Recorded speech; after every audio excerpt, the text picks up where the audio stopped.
कहते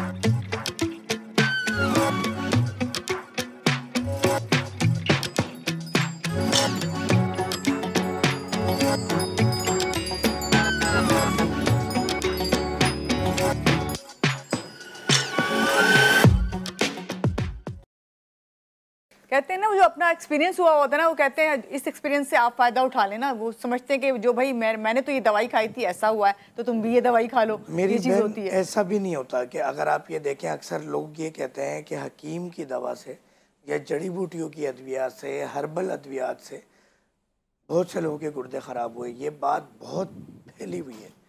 जबकि आप किसी भी, मैं तो ये चाहूँगा कि टीवी चैनल्स को भी चाहिए कि एक प्रोग्राम करें किसी भी अच्छे ऐसे इदारे में जहाँ पे गुर्दा खराबी का मराकज़, जिसको हम डायलिसिस सेंटर कहते हैं, वहाँ पर जाएं और वहाँ जाके जो मरीज़ आ रहे हैं उनसे पूछें कि आप किस तरह से गुर्दे के अमराज के मरीज़ बने।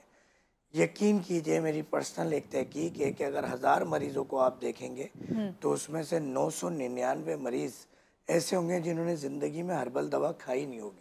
और जबकि अभी जो है फ़हीम इदरीसी साहब, मैं जहाँ तक देख रही हूँ कि अब जितना मॉडर्न दौर हो गया, इतने ही लोग जो हैं उस तरफ जा रहे हैं कि ऑर्गेनिक चीज़ें खानी हैं, ऑर्गेनिक होना चाहिए। तो क्यों नहीं ये हर्बल मेडिसिन की तरफ जाते हैं? इस पे ज़रूर आपसे बात करती हूँ। आपने, ज़ाहिर बात है, इतने मरीज़ों को देखते हैं तो रीज़न्स भी आपके सामने आती होंगी। इस पर मज़ीद आपसे बात करेंगे, लेकिन यहाँ लेंगे एक ब्रेक, और ब्रेक के बाद जब वापस आएंगे तो ये जानेंगे ज़रूर कि आखिर जो डॉक्टर फ़हीम इदरीसी बता रहे हैं कि इतने पेशेंट जब अगर आप उनसे बात करें, इंटरव्यू करें, तो ये कहते हैं कि हमने कभी जो है हर्बलिस्ट को ट्राई ही नहीं किया। तो रीज़न क्या है इसके पीछे? लेते हैं यहाँ पे एक ब्रेक, आप रहिएगा हमारे साथ।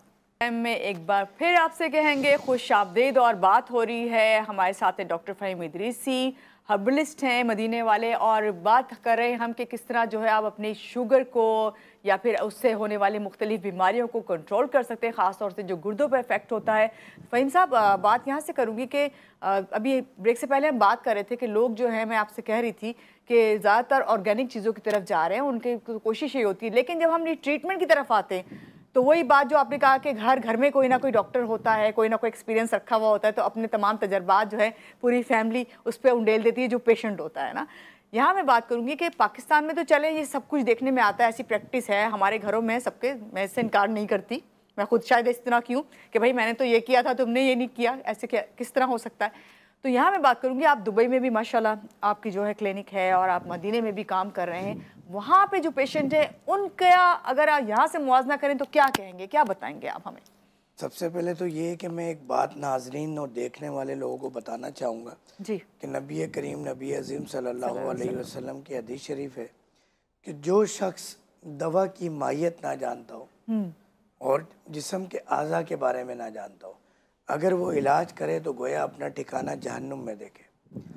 तो ये किसी जो की जान से खेलने की बात होती है ना, ये आपकी कंसर्ट। मैं आपको एक एग्जांपल भी कोट करूं।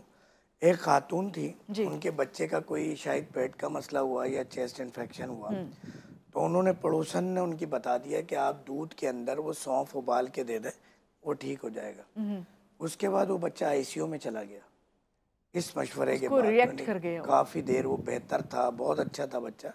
हल्की फुल्की कोई कंप्लेन थी उनकी, या तो पेट के दर्द की कंप्लेन होगी या चेस्ट इन्फेक्शन होगा, मगर ये हरकत करने के बाद ये एक मशवरा पड़ोसन ने दूसरी पड़ोसन को दिया और ये सीन हुआ।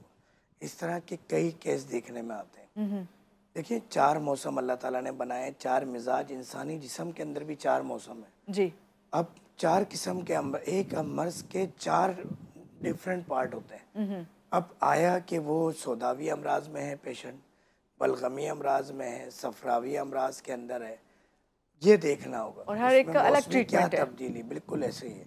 इसके मजीद 3-4 हिस्से निकलते हैं, तो ये देखना पड़ता है इन सब चीज़ों को, उसके बाद उस तरह से दवा देनी होती है।